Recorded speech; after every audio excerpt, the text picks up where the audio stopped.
Hi, this is Mind Rolling Podcast, a new podcast from myself, Raghu Marcus, and David Silver. And we should talk about the genesis of mind rolling. We don't have the slightest idea of what that means. You know, picked it up from...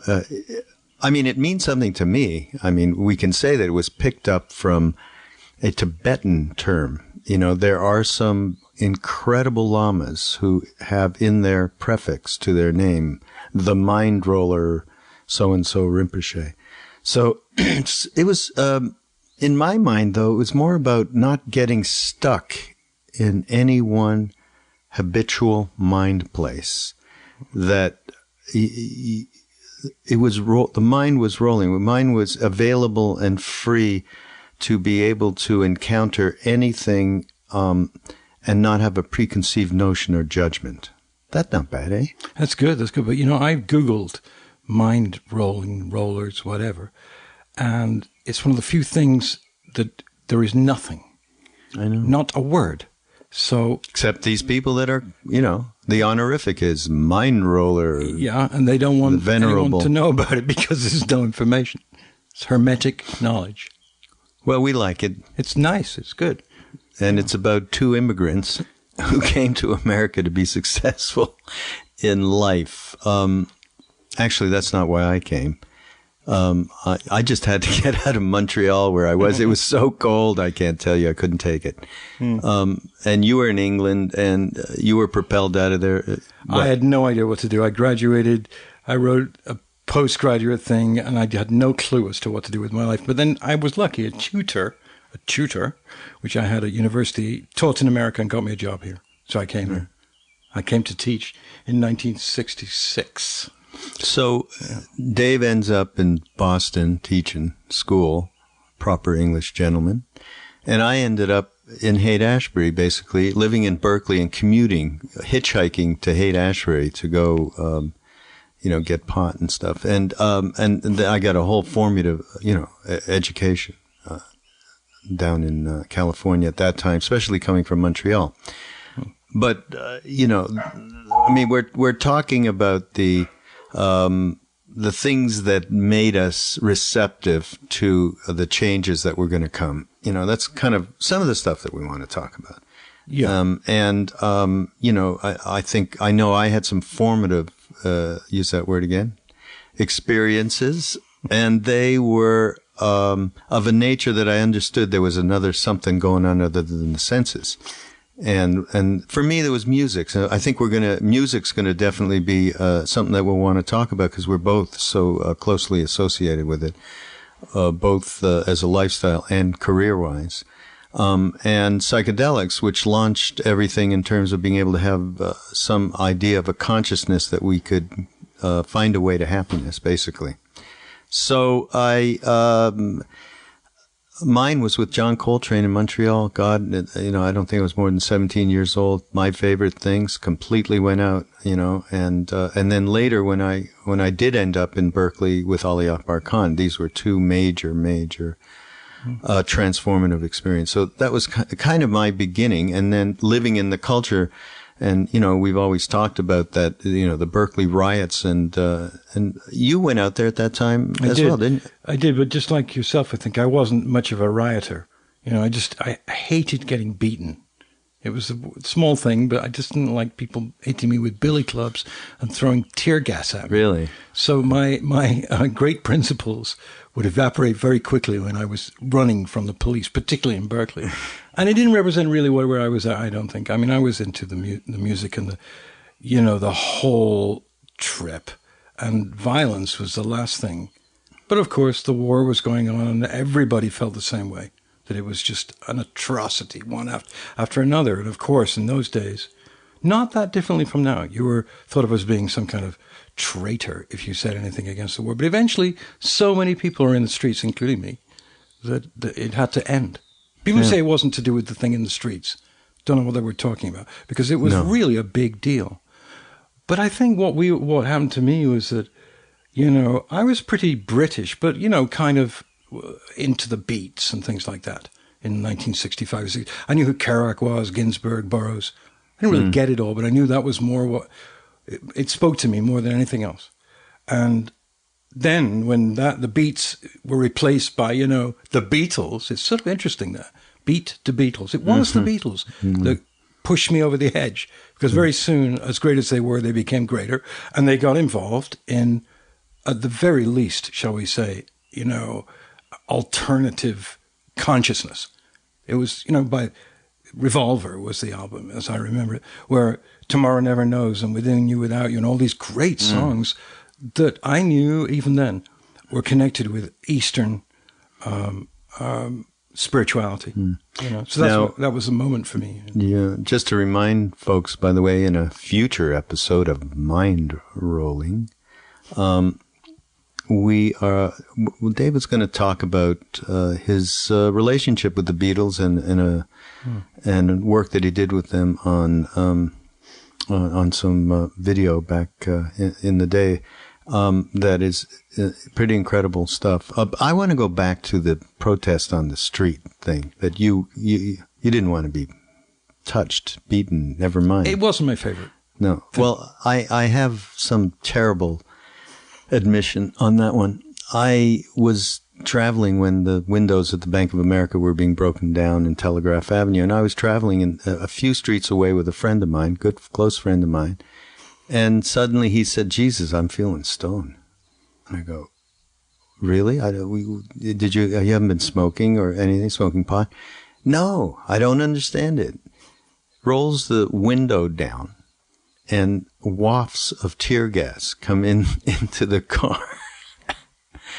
So we weren't, if you weren't going on the streets afraid of being, we were a little ways from that altogether in terms of the stone music scene, on the West Coast. And of course we railed against the, the war and everything, but no, we weren't on those streets either. I have to admit it. Well, yeah, most people weren't most of the time. You know what I mean? Like, no matter the actual movement in Washington and where you were, and Cambridge, where I was a big, because all the colleges there. So there were always hundreds of thousands of people in the Boston Common, the Cambridge Common. But nevertheless, within that, there was something great going on that wasn't just anger and shame. They're all ashamed. They were paying taxes and they're bombing the peasantry of North Vietnam into the Stone Age, and it's our money. But also there was a draft, and kids were really afraid of getting, not so much afraid, that's the wrong word. They really didn't want to go to Vietnam, either to die or, to have their lives interrupted. But the greatest memories, and there are memories now, was the music and the community, as it were.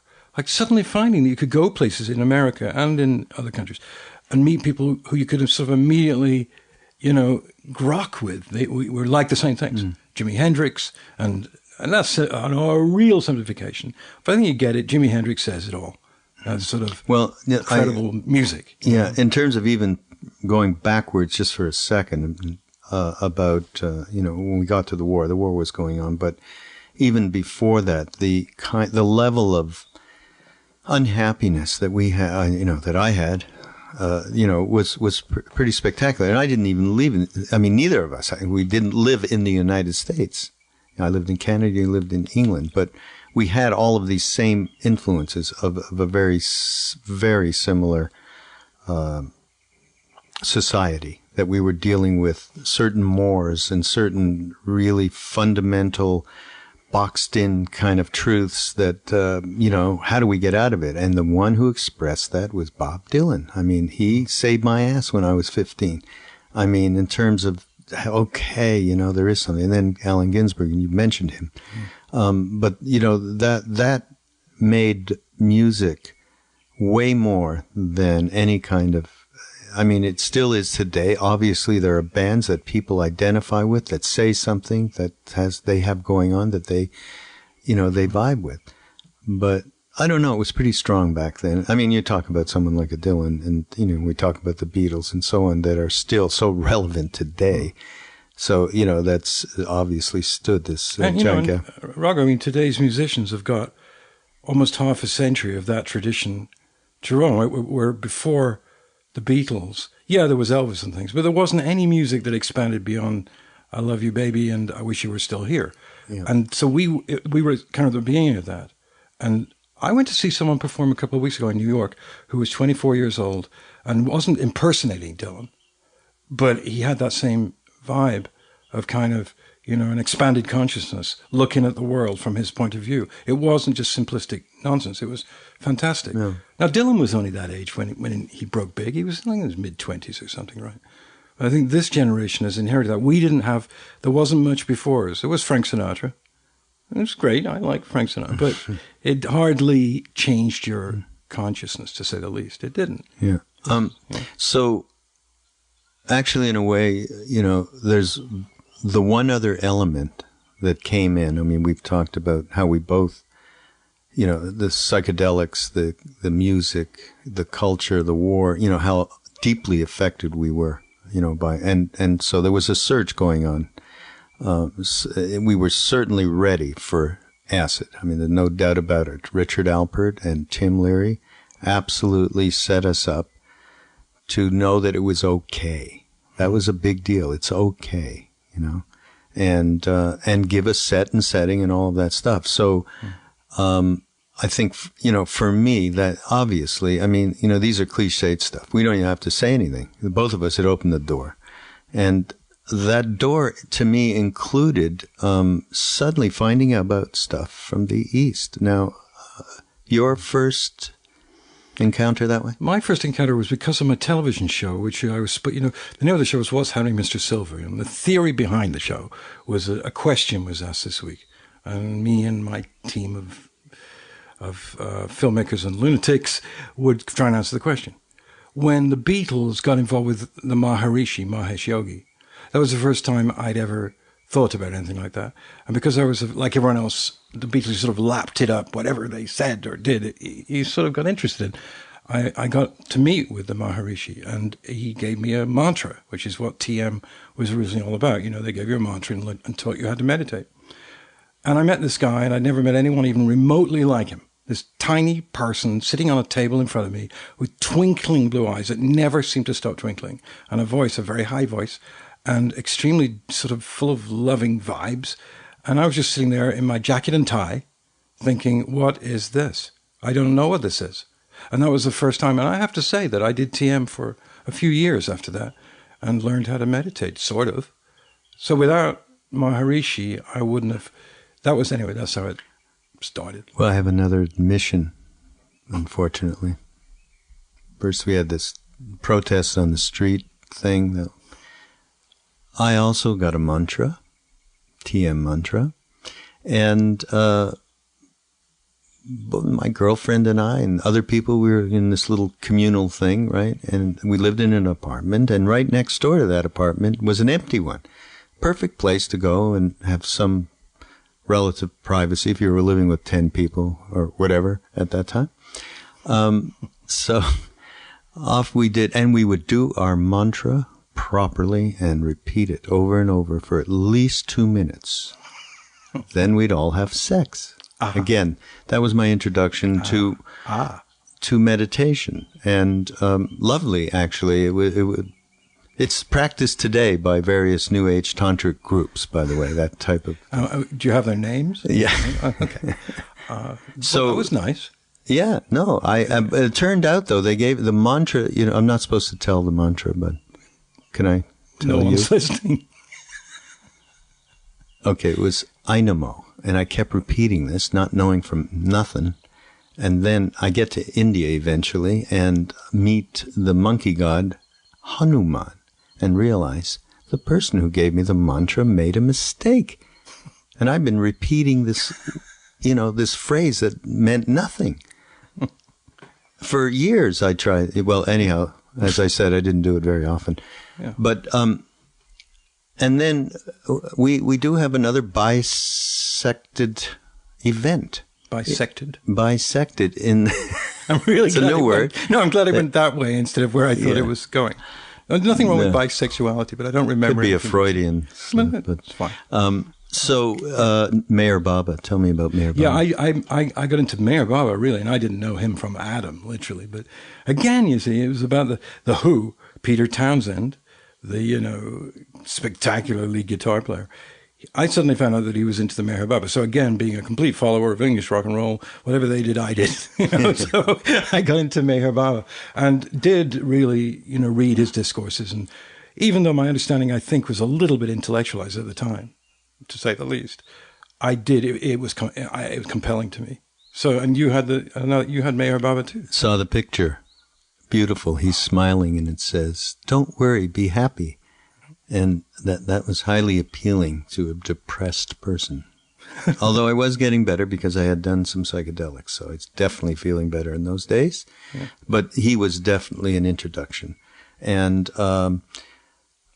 the other introduction was, in terms of Eastern thought, Hare Krishna guys. Yeah. Right? We used to go down there on Sunday because they had the best brunch in town. The best. You had it in wherever? In Brooklyn. Oh, in Brooklyn. Again, because of the media, because PBS actually, or the burgeoning PBS in 1970, asked me to do a mini doc about the Hare Krishna movement. I knew about them and I chanted occasionally, but I went with a film crew to a Hare Krishna place and met with the chief of it. And he was an ex-Andy Warhol. Chief Hare Krishna. Of New Brooklyn. Mr. Hare Krishna, Brooklyn Department. And I met with him, and he was an Andy Warhol guy. He'd worked in the factory, Andy Warhol's place where he did all the silk screening and all that stuff, all the Campbell's soup kind of stuff. So it was a bit weird, this bald gentleman with a little flock of hair at the back. And he met me and my crew, and he was just great. And the food was amazing. So I was, but they were serious, and they were serious chanters for sure. Very much, and that was my first experience with chanting, and it was a good one. Really. Let's say some rather odd people might have populated when you actually went to the temple and hung out for more than lunch. Yeah. Yes. But not to speak of the airports, because that was the whole cliche about them. Yeah. That they just approach people in every airport. You can imagine, giving you the Bhagavad Gita or something. Or selling it to you, maybe. But, and people got annoyed about it. I remember how hostile people were at first to the Hare Krishna people. And I thought that was a bit much. They were nice. But then, of course, the history of the Hare Krishna movement in the United States was very checkered. And later, there were some real problems.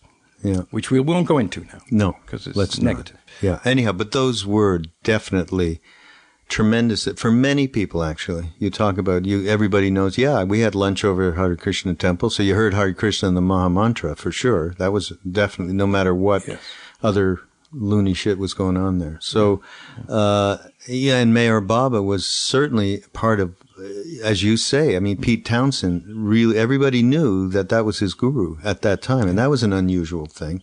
Yeah. And then of course Maharishi with what he did with the Beatles. So there was a few others, but they certainly were right there. Satchidananda. Yeah, who was at Woodstock. New York. Yeah. At the great 69 Woodstock. Satchidananda in all his guru glory sat and chanted. Did he chant or did he do Shanti? What did he do? I forgot. I don't remember. Anyway, he was there at Woodstock, So that sort of says something. Yeah. And by the way, at Woodstock, there were many people teaching Hatha Yoga, I found out. Yeah. Little groups of people who would be doing, asanas, and that was in 1969. Yeah, so right, way before anything. Yeah. So then here we are. Geez, I came back myself just to be a little bit chronological. So it would be fair to say, nice way to meet some people to know a little bit about that. By the way, not to digress too much, but we have to give a big clap for Duncan Trussell, who really who has this wonderful podcast, Duncan Trussell Family Hour. You've got to check it out. It's great. He's great. Yeah. And he just got in touch with me and suggested that, podcasting would be a good idea. And then I told him about my friend here. And so the thing that he brought up that is really part of what we're thinking about as we do this is the parallel between some of the things that were happening in the late 60s and the turn of the century and the parallels to today, and certainly the war and it's what has gone on, the Depression, recession, which has made life very, very difficult for many, many people, and the political atmosphere, the polarization. So there is some real connectivity from then to now. And, his thing was, you guys, you floundered around then, but something managed to come to you that you connected with that gave you a direction, whatever it was. And so, we started a relationship by just talking about that and talking about how, there's so many similarities to today and what people want to know about themselves and know about, how to navigate this stuff. So, I think that's certainly something I wanted to talk about. Well, what you just mentioned, the parallel part of it, one of the most clear parallels is the fact that younger people, as we were then, become very disenchanted and actually angry when they see the government doing things that are clearly, wrong. Like wasting billions of dollars on a war that didn't have to be fought because of a lie that was told about it. That's very similar to the Gulf of Tonkin incident in 65 or whenever, when Johnson said that some American ships, whatever, were attacked. It never happened. And that precipitated a huge escalation of the Vietnam War. Still going on. So that's one parallel, which you rightly point out. But the other parallel is there is a growing demographic of people who are doing yoga, who are interested in alternative lifestyles and both green communities, shared lifestyles. That's even, I would say it was even stronger now in actuality in terms of people doing it in various cities and centers than it even was then. Then it was more of a scattershot thing, I think.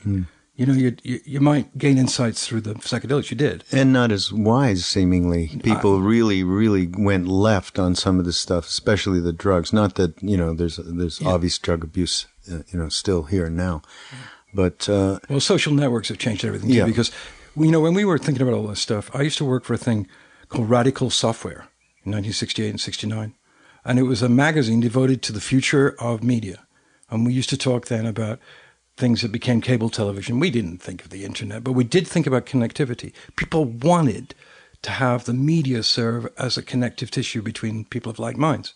And that's happening now, much in a huger way.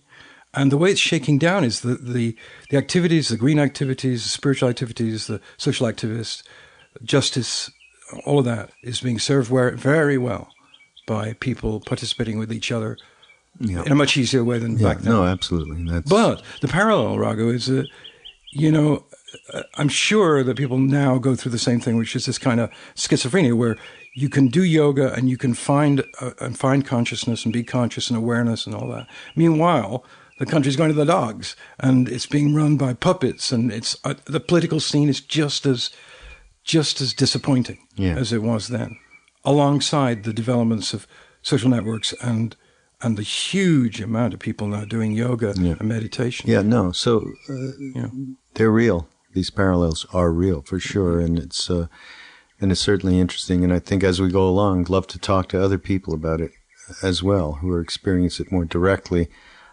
as because of their age and so on. And do you want to talk a bit about your recollections of the Leary, Alpert, Ramdas beginnings, and and all that, how it affected you and me too?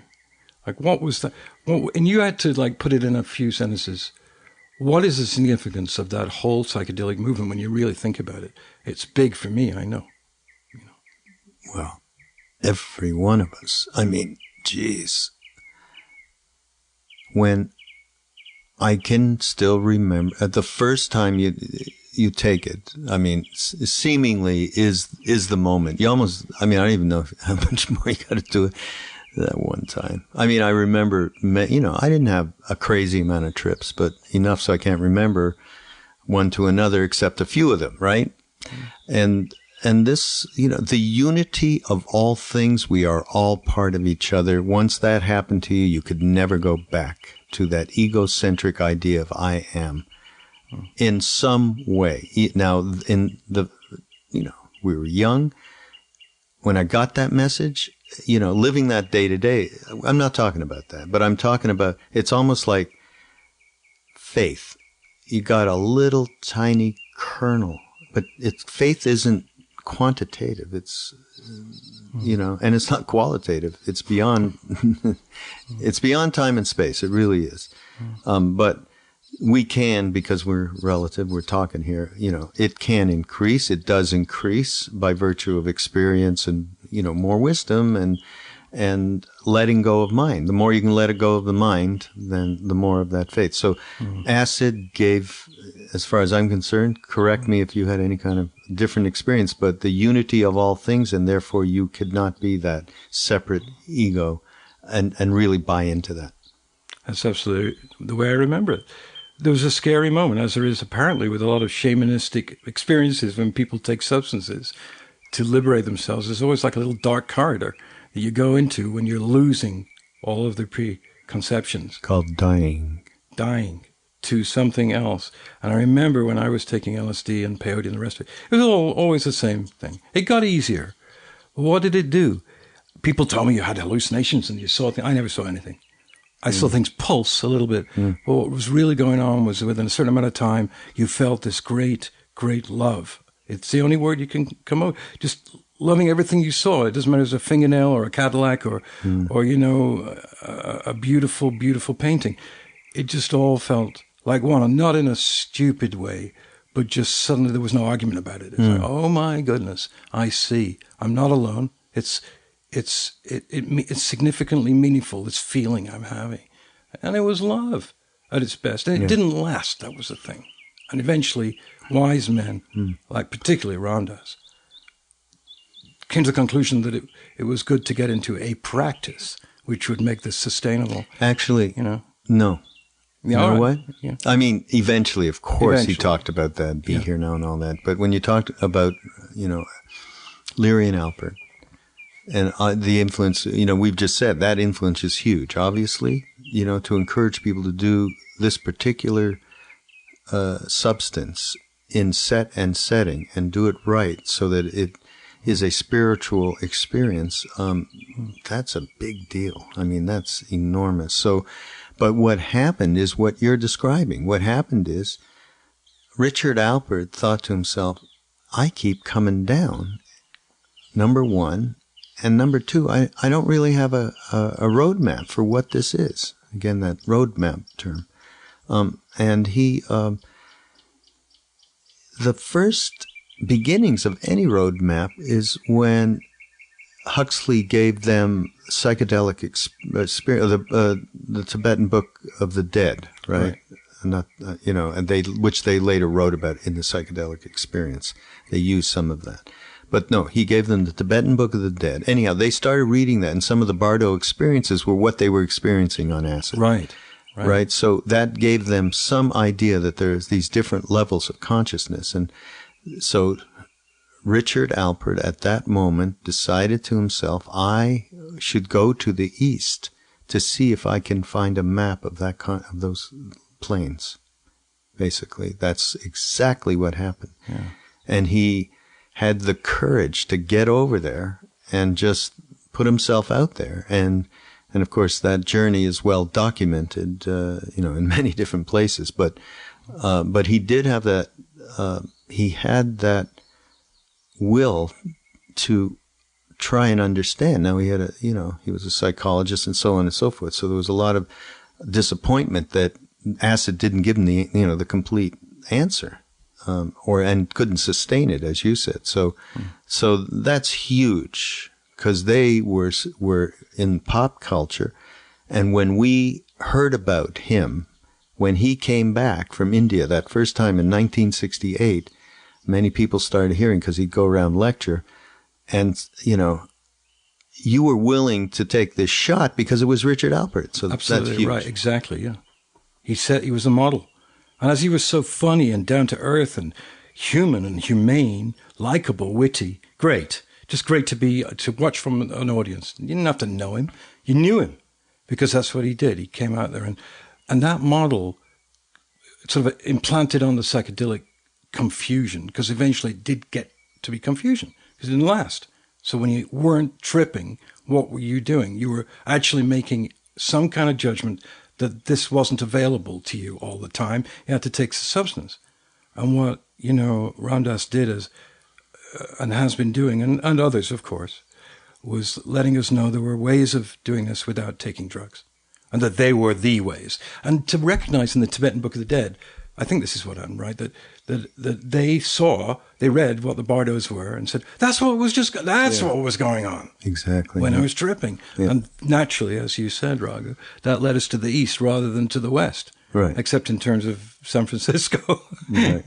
Right. And I guess, so Richard Alpert being transformed to Ram Dass was about to